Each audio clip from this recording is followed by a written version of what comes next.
Hi, thanks for checking out Next Level Carpentry. I'm doing a short video to answer the simple question, can this be fixed? I use these little pump-up spray bottles for different things, and it's just got a little plastic knob, and as you can see, this one's busted. It fell out of my cabinet, tipped over on the floor, and snapped the little knob off the top. And my answer to the question, can it be fixed, is yes. And in my experience, there's no glue that you can just use to stick this on and have it be strong enough to be functional. But I'll show you a process that I use for fixing things like this. And often the question is not whether can it be fixed, is should it be fixed? And in this case, this sprayer is, I don't know, 10 or 12 bucks. It shouldn't be fixed. It's going to take me longer to fix it than it's worth. But the process I use for fixing stuff like this, I think, is worth sharing to the audience. So I'm going to go through it now so you'll know how to fix plastic things that break, but the decision of whether or not it's worth it or you're going to bother is up to you. But at least you'll have the tools and a process to get the job done. So I'm going to go over to the bench and run you through the process. So here's a close-up of what I'm working with. It's the knob that's attached to this plunger rod, and it's just made as one plastic molded part. When it fell off, it just snapped right at the weak point right under this washer. And that's what it needs to look like. And it only has to be strong enough to run this plunger rod up and down and resist a little bit of pushing. But you can see on the broken one here how it sheared off right below that little plastic washer looking thing. And I hope you can see the contour of the bottom of the knob matches this little profile of this top where it broke off exactly, but it only goes in one position.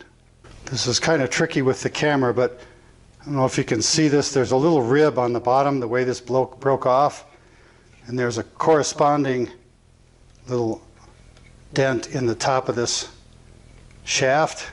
And by lining up those two features, I can tell that this is the exact orientation that the knob needs to be reattached to the shaft. Every brake is different, but every brake has some characteristic that will align the two broken parts for the optimum fit when they're put back together. Probably the first most important thing for a repair like this is you get one chance to fix it right. If you're the second person trying to fix it, there's little hope of getting a good repair.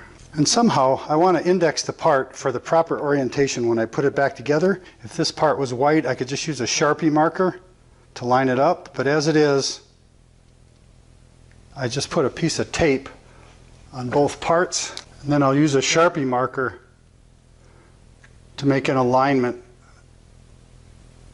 mark that gives me a real good idea of how this needs to go together after I do the next few steps. And with those alignment marks, I can easily put the knob back in place and wiggle it and get a feel for the exact alignment that it'll take for a good repair. My go-to glue for this sort of repair is JB Weld. They're now making it in this handy plunger pack. It used to come in two separate tubes like toothpaste. But now they put it in this double dispenser pack for getting equal quantities of part A and B. And like it says on the back, it's used for plastics and PVC. Other epoxies can tend to melt or soften plastic and won't hold. But I find JB Weld to have pretty universal applications. But like I said earlier in the video, there's really no glue that works by just putting glue and sticking the two pieces together. JB Weld would have a good chance of doing that, but the repair would probably be not worth the time for doing it. So that's why I'm going to show you the next few steps that I use in a repair like this to assure that the repair is stronger than the original. And the secret for making quick, durable repairs in marginal materials is to use rebar. Just like rebar strengthens concrete, rebar will reinforce a joint between two parts. And in this case, I'm going to use a piece of brass, this is brazing rod. I'll use that for rebar for this repair. And now I'll show you how to prepare it. The first step is to use a grinder, rough sandpaper, or a file to add grippy texture to the surface of the rebar. Running it over the coarse wheel on this bench grinder quickly gives this brass rebar a very coarse texture for the epoxy to grip to. I want this piece of rebar to be long enough to extend through the knob and down into this shaft a ways. So I'll just cut off a couple inches of this roughened brass rod. And that will give a suitable piece of rebar for this repair. The diameter of this rod is 3/32 of an inch, and I want the clearance hole to be a little bigger, so we'll go with an 1/8 inch drill bit to avoid alignment problems. Bullet tip bits like these from DeWalt are extremely useful for repairs like this. And tell you what, I'm going to go 5/32 instead of an 1/8 of an inch. If I can get the camera to focus, you can see the bullet tip design of this bit, so it drills its own pilot hole and helps me drill a rebar hole right where I want it. A drill press is helpful for this particular repair, but often freehand drilling is just fine. And I want to drill the hole very near to the center of the X that's marked out by the shaft on the bottom of this knob. By using a drill press, I can assure that the hole runs straight through the center axis of this knob.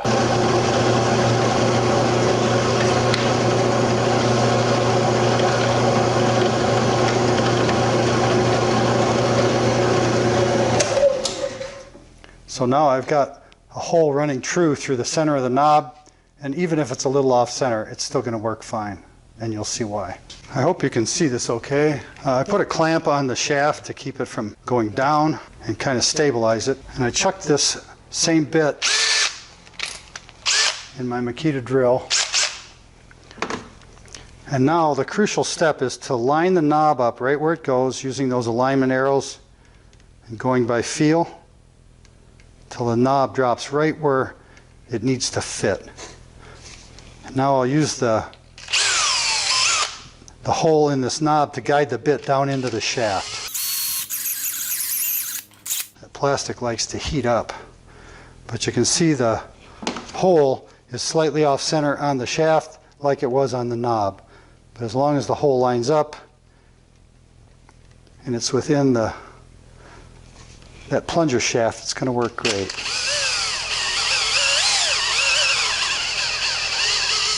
And my rebar is the length of this drill bit.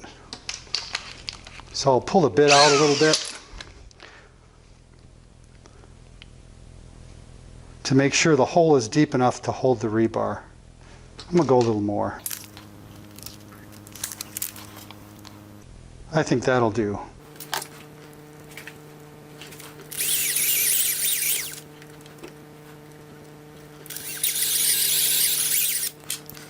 And now that the bit bottoms out in that hole, I know when my alignment marks line up that the rebar will drop all the way in. And by having the hole slightly larger than the diameter of the rebar, it leaves room for epoxy to fill the hole, and it also helps alignment from being such an issue if the hole had to line up precisely. I want a mixing stick with a flat end on it. Boom.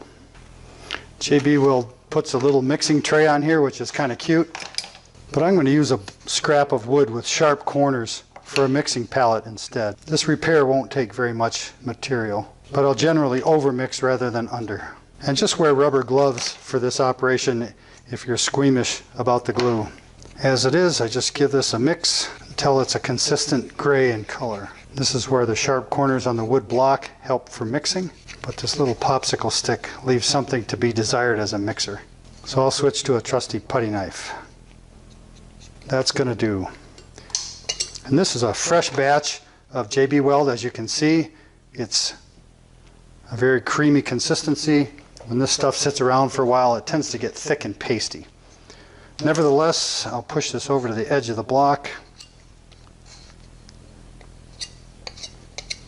like so.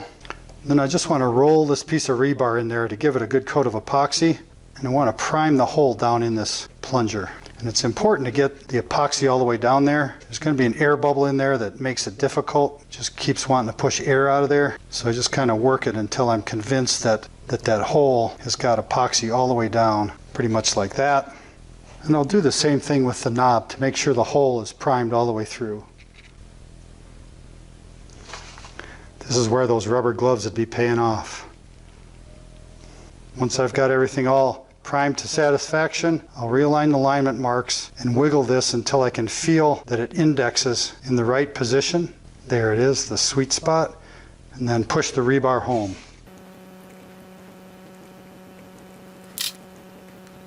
I keep checking alignment each step of the way to make sure that that knob is going to end up just where it's supposed to be. And as somebody in Hollywood might say, that looks fabulous. And interestingly enough, the alcohol that I keep in the bottle is the best solvent to use for cleaning up the epoxy while it's still wet. I'm going to add a piece of tape over the top of this repair to hold everything in place while the epoxy sets. With everything in place, it's just a matter of letting the epoxy set up. The package shows the curing times of setting in 4 to 6 hours, cures in 15, cures to a dark gray. That's all wonderful, but a heat lamp will greatly increase that setting time. A word of caution though, a heat lamp, when it heats up the epoxy, makes it runny, and if there's anywhere for it to run out of the repair, it'll just flow right out and you'll lose it.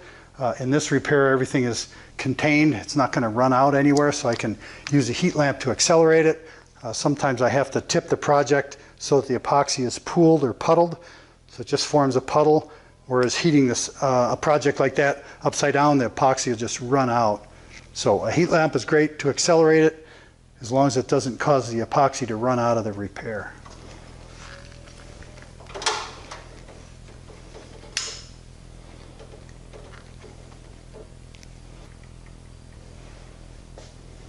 I'll put some of the same epoxy from that batch in here in the light of that heat lamp. And I think with the heat from the heat lamp, this blob of epoxy on that stick is going to flow off that little paddle. But that's all right. It'll give me an idea of the curing time of the epoxy in the repair. I decided to use this little spatula to smooth out the epoxy under the washer part of this knob. The epoxy's gotten pretty runny because of the heat from the heat lamp, but I can smooth it out underneath this washer, and it'll help the repair cosmetically, if not structurally. And it also gives you an idea of things that you can do when your repairs are different than this and need a little more attention than the initial application of epoxy. Well, you can see by the clock on the wall, it's just about 11 o'clock. I mixed up this epoxy at 9:15. Shut off that heat lamp, and you can see that the epoxy under the heat lamp is just warm to the touch.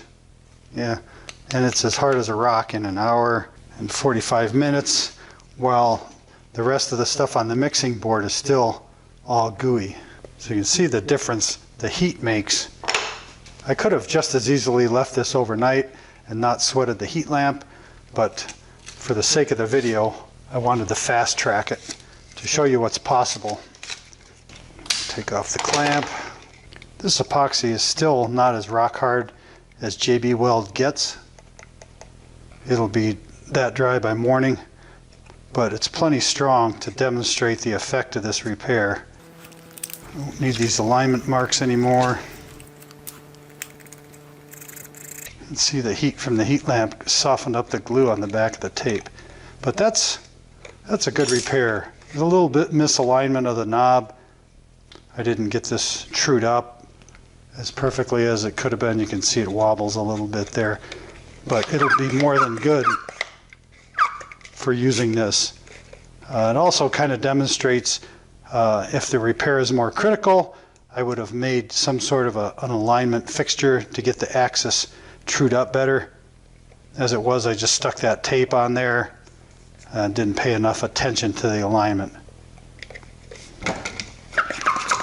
But it's still going to be plenty good and extend the life of my cheap little sprayer for a while. So I guess I can wrap up this video. $100 repair of a $10 sprayer. But I hope you get the idea of how a piece of metal can be used as rebar for repairing epoxy parts. I've done this with a lot of tools, parts of my vacuum cleaner, all sorts of things that snap, and I really want to keep the part, whether the value is really there or not, to justify it. But JB Weld, a clearance hole, and a piece of rebar will go a long way towards making permanent effective repairs. And I'm sure that the repaired knob is now stronger than the not repaired knob. But anyways, I want to wrap this up, try to get this video published. And I've got cabinets here for that master closet to do. I spray painted the drawers today and had all the parts out drying, so I wanted to get this thing taken care of while I was kind of on the interim between lacquering drawers and staining parts. Anyways, if you liked the video, poke the thumbs up button, I'd appreciate it, and consider subscribing to Next Level Carpentry. There's all sorts of content. This is a little bit unusual for the channel, but I thought it might apply to some things that you encounter in the shop or on the job. I want to thank all the new patrons on Patreon.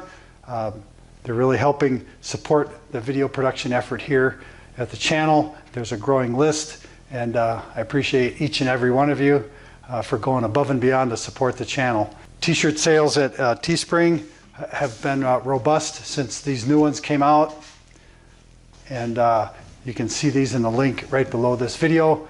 Get one of those if you're liking what you see here at Next Level Carpentry. I'm not sure what the next video upload is going to be, but in the meantime, as always, thanks for watching. Dueling spray bottles.